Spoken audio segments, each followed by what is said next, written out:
Hello everyone, welcome to classroom study. तो इस video में हम मिरर ऑफ कॉमन एरर्स का चैप्टर 6 प्रोनाउंस करने वाले हैं।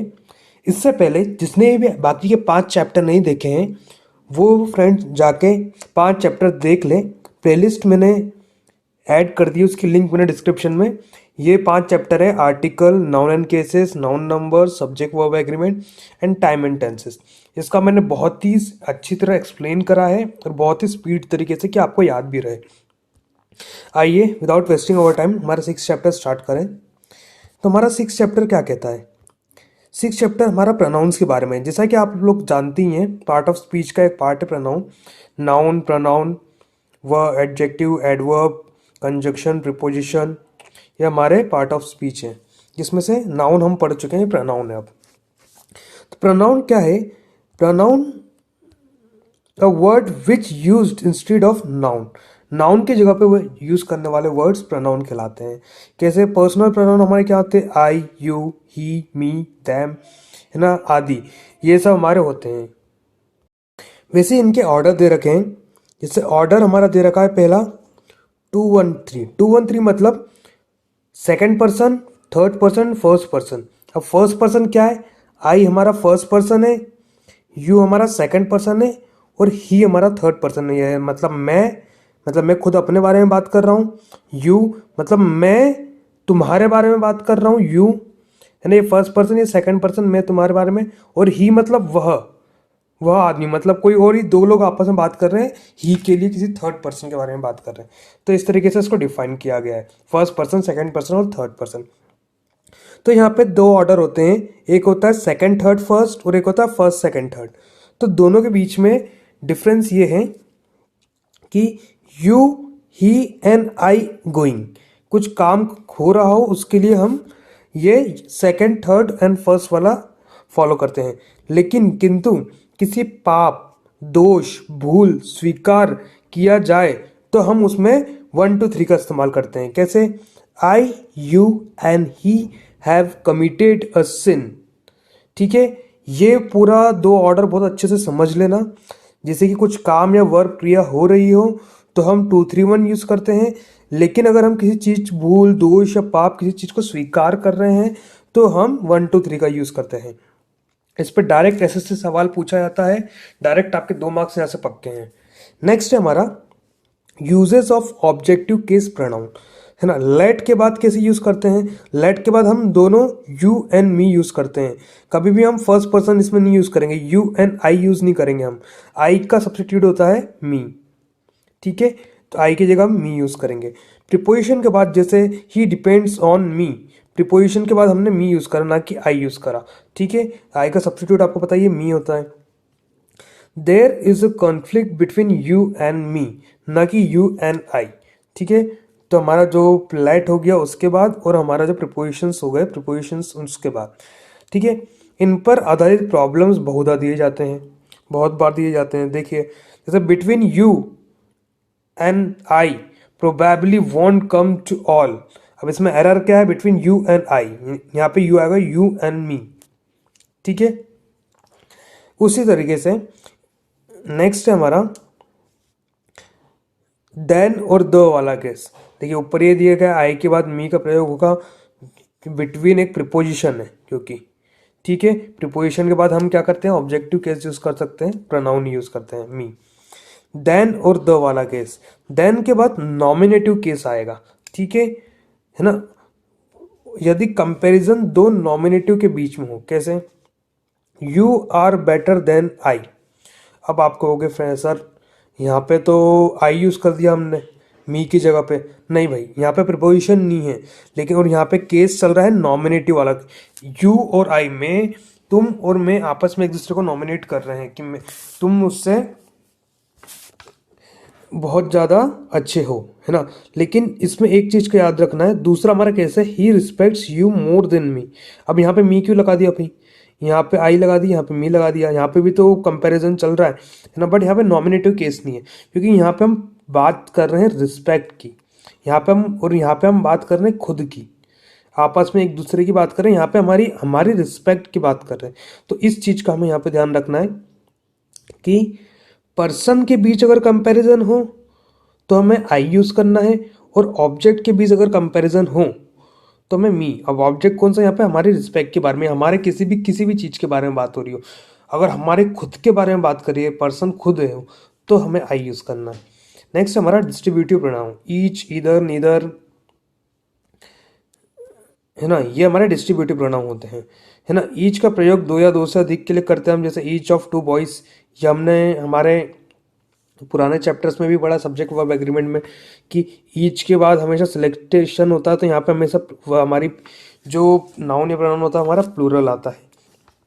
Each of the three boys, boys आएगा यहाँ ना कि बॉय, ठीक है। इधर नीदर का प्रयोग सिर्फ दो के लिए करते हैं, है ना। अब ईच हमने दो या मोर देन टू, लेकिन इधर और नाइदर ये सिर्फ हम दो लोगों के बीच के लिए करते हैं, सिर्फ टू पर्सन, ओनली टू, है ना। आइदर यू एंड मी, है ना, नाइदर ही और शी, ठीक है। तो इस तरीके का हमको ध्यान रखना है डिस्ट्रीब्यूटिव प्रोनाउन में, ठीक है, ईच और इधर में। नेक्स्ट हमारा reciprocal pronoun. Reciprocal pronoun each other one another, each other one another. Each other और वन अनदर में क्या डिफरेंस है? डिफरेंस ये है, ईच अदर हम दो लोगों के बीच में करते हैं सिर्फ, ठीक है, और वन अनदर हम दो से ज़्यादा, जैसे the five brothers loves one another. हम ये नहीं लिखेंगे the five brothers loves each other just because each other सिर्फ एक दूसरे से उसका बोध होता है, ईच अदर एक दूसरे, है ना। और वन अनदर मतलब यहाँ पे एक जो भाई है वो बाकी चारों को प्यार करता है, और बाकी दूसरे जो हैं वो सब आपस में एक दूसरे को करते हैं, तो वन अनदर यहाँ पे आएगा, ठीक है। ईच अदर जब आता है जब सिर्फ दो के बारे में बात की जाती। नेक्स्ट है आधुनिक प्रयोग ईच अदर तथा वन अनदर के योग में कोई खास अंतर नहीं माना जाता है, किंतु ऊपर दिए गए नेस्फील्ड ने हमें ये विचार दिए थे ईच अदर और वन अनदर में, तो हमारे एग्जाम के हिसाब से हमें यही मानना है मेन।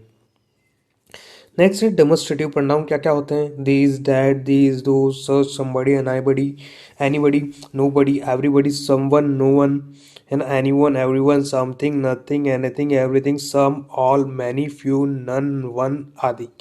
अब रिफ्लेक्सिव प्रोनाउन क्या होते हैं? रिफ्लेक्सिव प्रोनाउन फर्स्ट पर्सन और सेकंड पर्सन के पॉजिटिव या थर्ड पर्सन के ऑब्जेक्टिव केस के साथ सेल्फ या हिमसेल्फ। अब हमें फर्स्ट पर्सन पता है, सेकंड पर्सन पता है हमें यू, है ना, थर्ड पर्सन पता है हमें देम, ठीक है।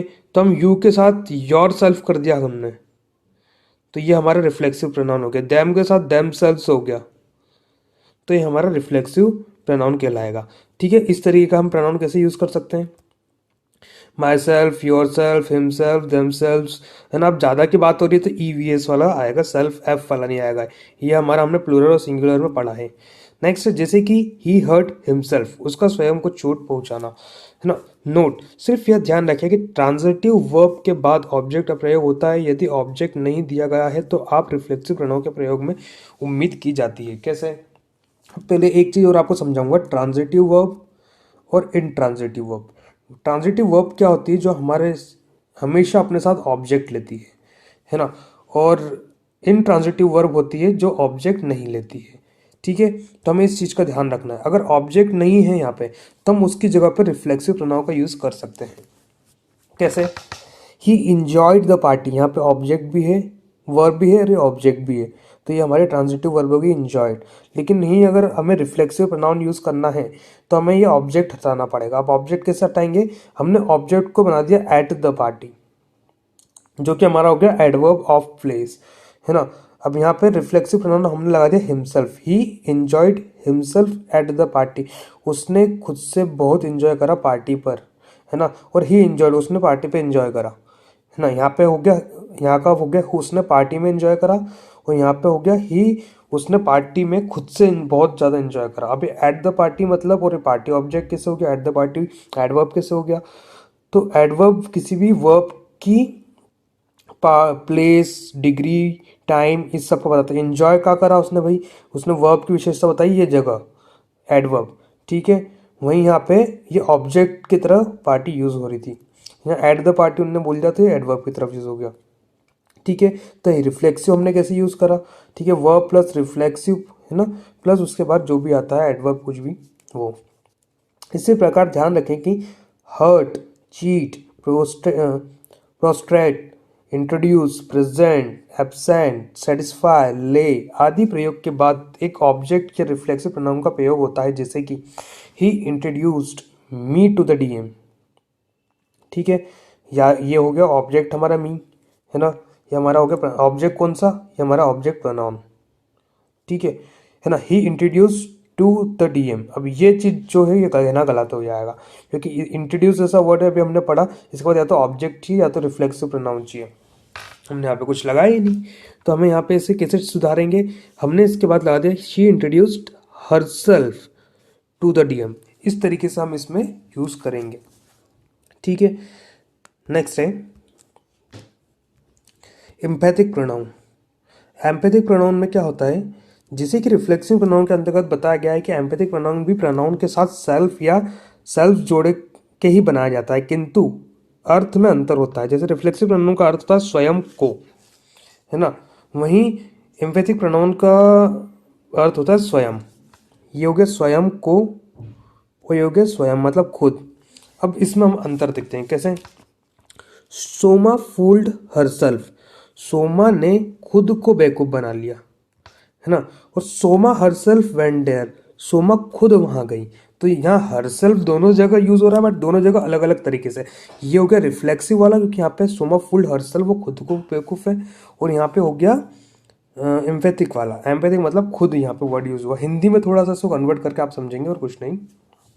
नेक्स्ट है रिलेटिव।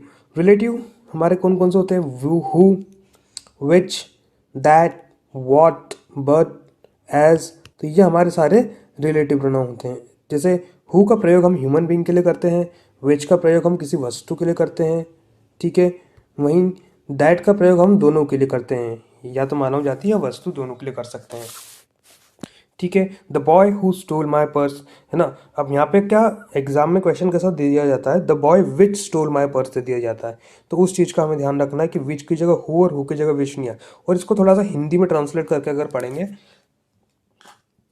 तो आपको समझ में आ जाएगा। जैसे हु मतलब कौन, है ना, हु मतलब कौन, कौन मतलब एक आदमी, विच मतलब कौन सा या कौन सी, ठीक है, ये याद हो गया, है ना। दैट मतलब वह,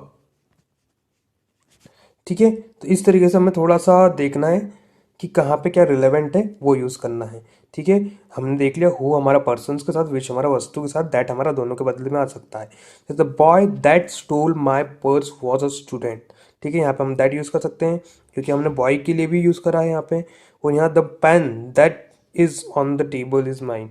ठीक है, यहाँ पे हमने पेन के साथ भी दैट यूज़ करा है, तो इसकी तरह हम यूज़ कर सकते हैं। हु और विच का प्रयोग डिफाइनिंग एंड नॉन डिफाइनिंग दोनों अर्थ में होता है, जबकि दैट का सिर्फ डिफाइनिंग में होता है।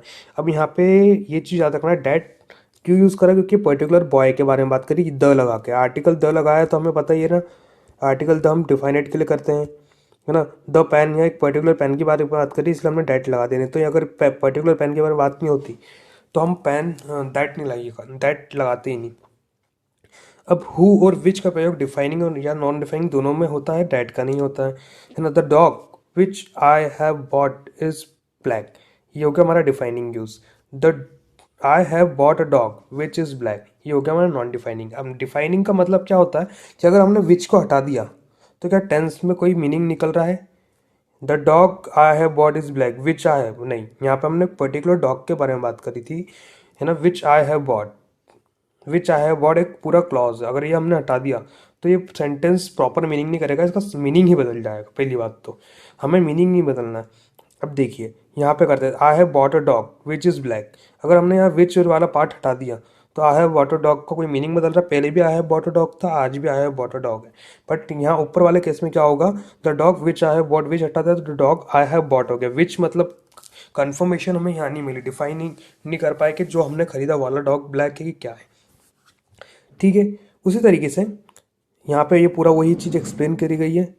ठीक है, अब यहाँ पे नेक्स्ट हमारा superlative degree, only, none, all आदि के बाद दैट का प्रयोग होता है, न कि हु और विच का। तो ये चीज़ आपको बिल्कुल बिल्कुल ध्यान रखना है।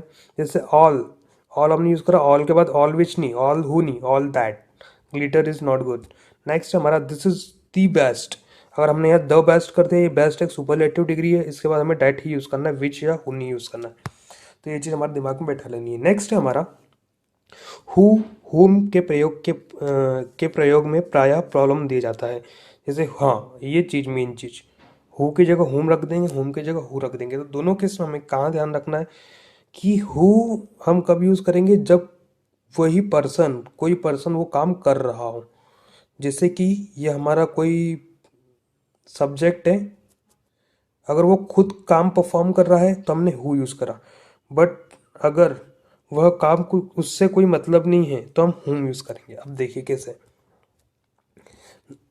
The doctor whom I met today was Ram's brother. ये डॉक्टर हमारा सब्जेक्ट हो गया।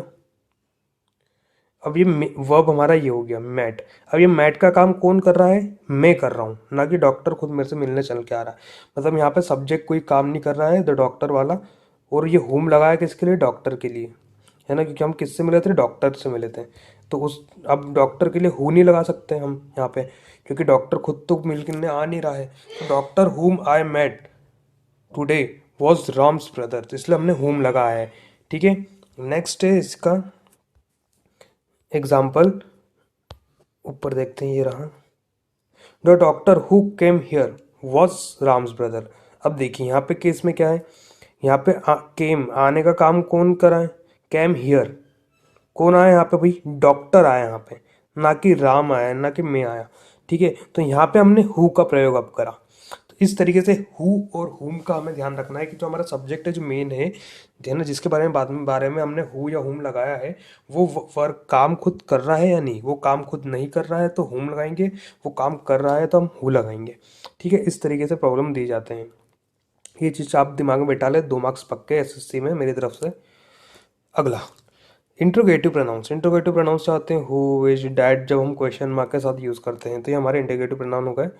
इसमें हमें कुछ नहीं करना है, हु मतलब कौन, विच मतलब ये भी कौन या कौन सा वाला वर्ड, और व्हाट मतलब क्या। ये हमें मीनिंग के अकॉर्डिंग सब जगह लगाना है। जैसे हु कैम हियर की जगह हम विच कैम हियर नहीं लगाएंगे, यहाँ पे किसी इंसान के बारे में बात हो रही है तो हम हु कैम हियर लगाएंगे। ठीक है, और व्हाट इज़ द मैटर की जगह हु इज़ द मैटर नहीं लगाएंगे, क्योंकि मैटर एक वस्तु है, तो हम पूछेंगे क्या बात है ना, ताकि कौन बात है ऐसे नहीं बोलेंगे अगर हिंदी में बोलेंगे तो इस तरीके से हम यूज़ करते हैं। और एक्सक्लेमेटरी प्रोनाउन एक कहलाता है व्हाट। व्हाट एक्सक्लेमेटरी कैसे, what a nice book, what a good movement. तो ये हम एक्सक्लेमेशन हमारा शो कर रहे हैं। ठीक है, तो इसे हम व्हाट भी यूज़ कर सकते हैं। तो फ्रेंड्स, ये था हमारा प्रोनाउन का चैप्टर पूरा, जो कि हमने बहुत ही अच्छी तरीके से और बहुत ही स्पीड तरीके से, सुपर फास्ट तरीके से हमने इसको पूरा ख़त्म करा है। हमारी इसी के एसएससी की एग्ज़ाम आ रही है तो हमें फटाफट रिवीजन चाहिए कैसे भी करके। तो ये मैंने आपको बहुत ही फटाफट तरीके से पूरा रिवाइज़ करवा दिया अच्छे से। इसको एक बार और अच्छे से देख लेना। जिसने भी मैथ्स की ये प्लेलिस्ट नहीं देखी, जाके मैथ्स की प्लेलिस्ट देख लीजिए, लिंक मैंने डिस्क्रिप्शन में दे दी है। और जो भी हमारा नया है भाई बंधु, वो चैनल को सब्सक्राइब कर ले, वीडियो को लाइक कर दे और लोगों को ज़्यादा से ज़्यादा शेयर करे, और बेल आइकन को भी प्रेस कर दे कि वीडियो की नोटिफिकेशन आपको मिलती रहेंगी। तो मिलते हैं हमारी नेक्स्ट वीडियो में।